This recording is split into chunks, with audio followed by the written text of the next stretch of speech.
इतनी बड़ी बिल्डिंग और इतना सस्ता फ्लैट, कहीं कुछ गड़बड़ तो नहीं? श्रुति ने कहा जब एजेंट ने उन्हें फ्लैट दिखाया। आप बिल्कुल निश्चिंत रहें मैडम, यह डील सिर्फ 1 महीने के लिए है, ट्रायल बेसिस पर। एजेंट मुस्कुराया, लेकिन उसकी आंखों में कुछ छुपा था। तो दोस्तों, कैसे हैं आप सब? आशा करते हूँ आप सब अच्छे होंगे, स्वस्थ होंगे और अपने अपनी ज़िंदगी में मस्त होंगे। दोस्तों, रणवीर और श्रुति की शादी को बस 4 महीने हुए थे। मुंबई जैसे शहर में सस्ते किराए का 2 BHK मिलना किसी चमत्कार से कम नहीं था। 14वीं मंजिल पर फ्लैट का कमरा था, कमरा नंबर 1403। लिफ्ट में 13 नंबर का कोई बटन नहीं था।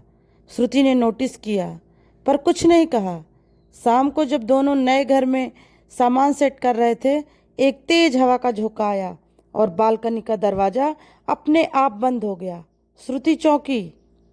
कितनी अजीब हवा है यहाँ, उसने कहा। रणवीर हंस पड़ा। हो सकता है ये बिल्डिंग ऊंचाई पर है, इसलिए ऐसा हुआ हो। रात के करीब 2:15 बजे श्रुति की आंख खुली। बगल में रणवीर सो रहा था, लेकिन कमरे के दरवाजे के बाहर से किसी बच्चे की रोने की आवाज़ आ रही थी। मम्मी मम्मी, आवाज़ बहुत धीमी लेकिन साफ थी। श्रुति ने झट से दरवाज़ा खोला। बाहर कोई नहीं था। हॉल में सन्नाटा था। किचन की लाइट जल रही थी, लेकिन वो तो उन्होंने बंद की थी सोते समय। उसी पल बालकनी से खिड़की खटखटाने की आवाज़ आई। श्रुति धीरे धीरे बालकनी की ओर बढ़ी, पर वहाँ तो कोई नहीं था। नीचे झांका तो 13वीं मंजिल का हिस्सा साफ दिख रहा था, और वहाँ एक लड़की खड़ी थी, सफ़ेद साड़ी, खुले बाल, और उसकी आंखें सीधी ऊपर श्रुति की तरफ देख रही थीं। श्रुति चीख पड़ी। रणवीर दौड़ता हुआ आया, लेकिन उसे कुछ नहीं दिखा। उसने कहा, ये सब थकावट का असर है, आराम करो।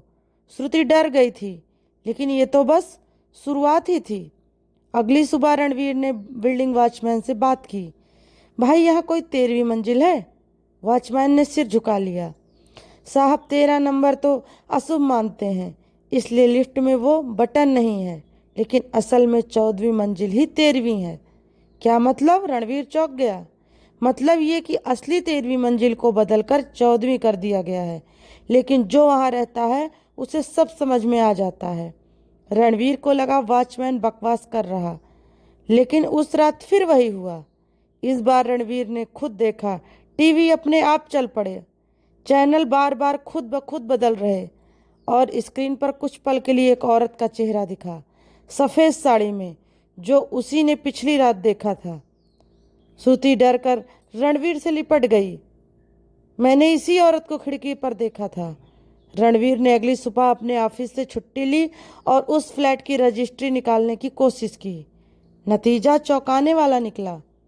इस फ्लैट में पिछले 2 साल से 4 बार किराएदार बदले गए थे, और सभी ने अचानक घर छोड़ दिया था। कोई कारण दर्ज नहीं था। उसी दिन शाम को डोरबेल बजी। एक बूढ़ी औरत थी। बोली, तुम नए आए हो ना 1403 में? मेरी बेटी भी यहीं रहती थी। श्रुति ने पूछा, कौन? अनामिका। उसे मरे 3 साल हो गए, लेकिन लोग कहते हैं वो अब भी अपने फ्लैट में है, अपनी मौत का इंतजार कर रही है। मौत का इंतजार? रणवीर ने दोहराया। हाँ, बूढ़ी औरत बोली, उसकी आत्मा अटकी है, क्योंकि वह मरी नहीं है, उसे मारा गया था उसी फ्लैट में। बूढ़ी औरत का चेहरा कांप रहा था। मेरी बेटी अनामिका इस फ्लैट में अपने पति के साथ रहती थी। बाहर से सब कुछ परफेक्ट लगता था, लेकिन अंदर कुछ और ही था। उसका पति बहुत क्रूर था, और एक दिन उसने अनामिका को बालकनी से नीचे फेंक दिया। श्रुति और रणवीर सन्न रह गए।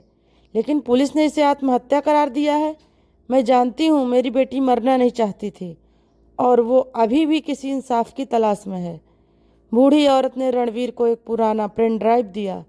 इसमें सीसीटीवी फुटेज है उसी रात का, लेकिन अब मैं इसे नहीं रख सकती।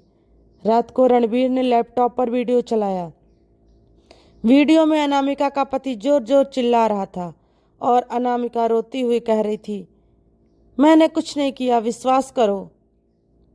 फिर कैमरा थोड़ा हिला और बालकनी की ओर भागते हुए आदमी की परछाई दिखी, और फिर एक डरावनी चीख और खाली बालकनी।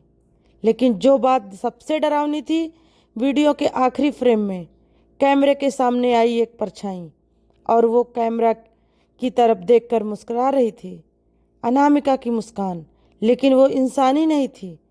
उसी रात श्रुति को फिर बच्चे की आवाज़ सुनाई दी, मम्मी अभी भी ऊपर हैं। श्रुति चीख पड़ी और रणवीर जागा। कमरे की दीवार पर खून से लिखा था 1403 नहीं, ये है 1303, और मैं अब भी यही हूँ। दीवार पर खून से लिखा 1303 देखकर रणवीर कांप उठा। उसने तुरंत पुलिस को फ़ोन किया, लेकिन कॉल अपने आप कट गया। नेटवर्क फुल था पर फ़ोन काम नहीं कर रहा था। श्रुति अब पूरी तरह डर चुकी थी। हमें यह फ्लैट छोड़ देना चाहिए रणवीर, ये जगह अभिशप्त है।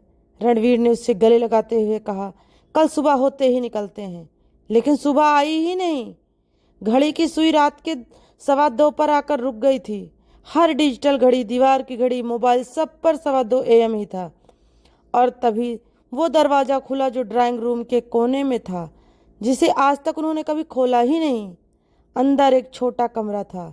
दीवारों पर अनामिका की तस्वीरें, एक टूटी हुई झूला कुर्सी और एक पुरानी डायरी। रणवीर ने कांपते हाथों से डायरी उठाई। पहला पन्ना लिखा था, अगर ये डायरी किसी जिंदा इंसान के हाथ में है तो जान लो मैं अभी मरी नहीं हूँ।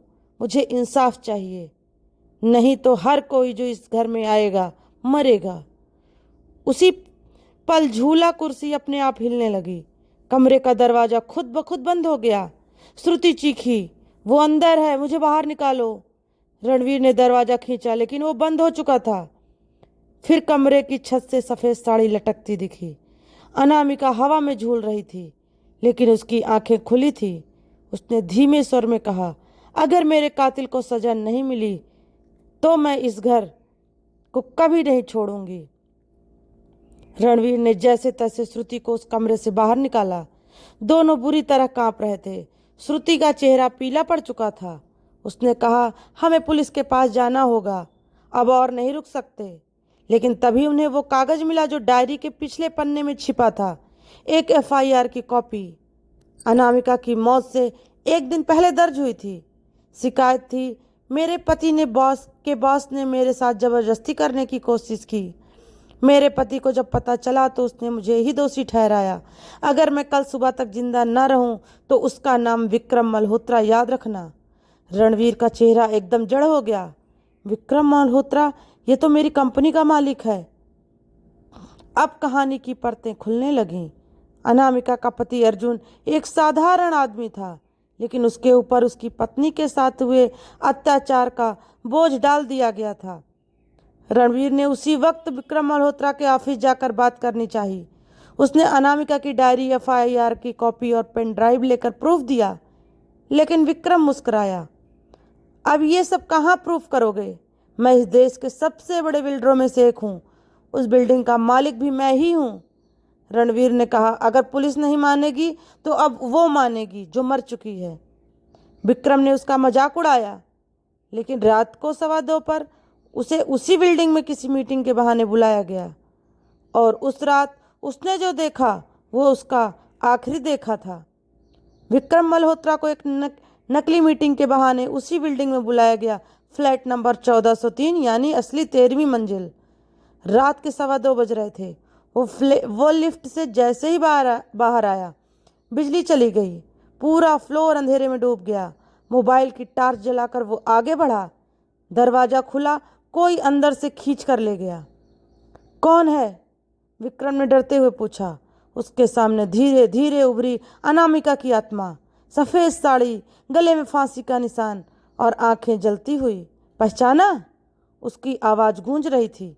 नहीं, ये सब झूठ है, विक्रम ने कांपते हुए कहा। अनामिका की आत्मा जोर से चिल्लाई, तूने मुझे मारा, मेरे बच्चे की हत्या की और मेरे पति को कातिल बना दिया।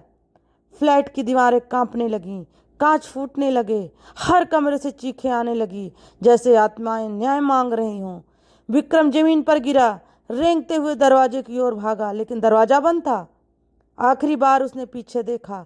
अनामिका की आत्मा अब हवा में उठ चुकी थी, उसकी आंखें लाल हो चुकी थी। तू मर नहीं रहा विक्रम, तू वहीं रहेगा जहां मैं 3 साल से हूं, इसी 13वीं मंजिल पर। और फिर उसकी एक चीख गूंजी, इतनी तेज कि पूरी बिल्डिंग कांप गई। सुबह अखबार में खबर थी, बिल्डर विक्रम मल्होत्रा की रहस्यमयी मौत, बिना किसी चोट या चोट के। आंखें खुली हुई और चेहरा डर से जकड़ा हुआ। रणवीर और श्रुति ने वो फ्लैट छोड़ दिया, लेकिन जाते जाते उन्होंने बालकनी से एक आखिरी बार नीचे देखा। 1303 के ठीक सामने खड़ी थी अनामिका, अब मुस्कुराते हुए, जैसे कह रही हो अब मैं आज़ाद हूँ। तो दोस्तों, आपको हमारी ये कहानी कैसी लगी प्लीज़ कमेंट करके ज़रूर बताइएगा। और अगर अच्छी लगी हो तो प्लीज़ लाइक और शेयर करना ना भूलिएगा। और चैनल पर नए हो तो चैनल को सब्सक्राइब करके बेल आइकन ऑन करिएगा, जिससे मेरी नई नई कहानियों की नोटिफिकेशन आप तक पहुंचती रहें। तो दोस्तों,